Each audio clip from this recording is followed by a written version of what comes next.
Recorded Books presents an unabridged recording of McKettricks of Texas, Tate, by Linda Lael Miller, narrated by Jack Garrett. Prologue. Silver Spur Ranch, Blue River, Texas. Spring thunder exploded overhead, fit to cleave the roof right down the middle and blow out every window on all 3 floors. Tate McKettrick swore under his breath, while rain pelted the venerable walls like machine gun fire. Like as not, the creek would be over the road by now, and he'd have to travel overland to get to town. He was running late. Again. And Cheryl, his ex-wife, would blister his ears with the usual accusations, for sure.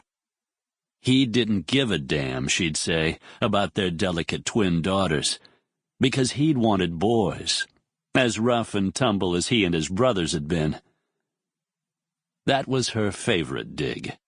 She'd never know, because he wasn't about to let on, how that particular remark never failed to sear a few layers off his heart.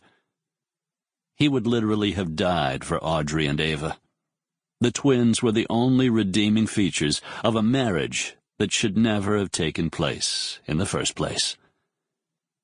Since one good jab was never enough for Cheryl, she'd most likely go on to say that being late for their daughter's dance recital was his way of spiting her, their mother.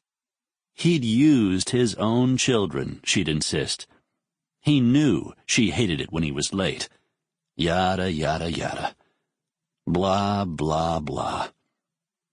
Tate didn't have to use the twins to get under Cheryl's hide. He'd done that in spades after the divorce, by forcing her to live in Blue River so they could share custody. Audrey and Ava alternated between their mother's place in town and the ranch, a week there, a week here, with the occasional scheduling variation. As soon as he picked them up on the prescribed days, Cheryl was off to some hot spot to hobnob with her fancy friends and all but melt her credit cards.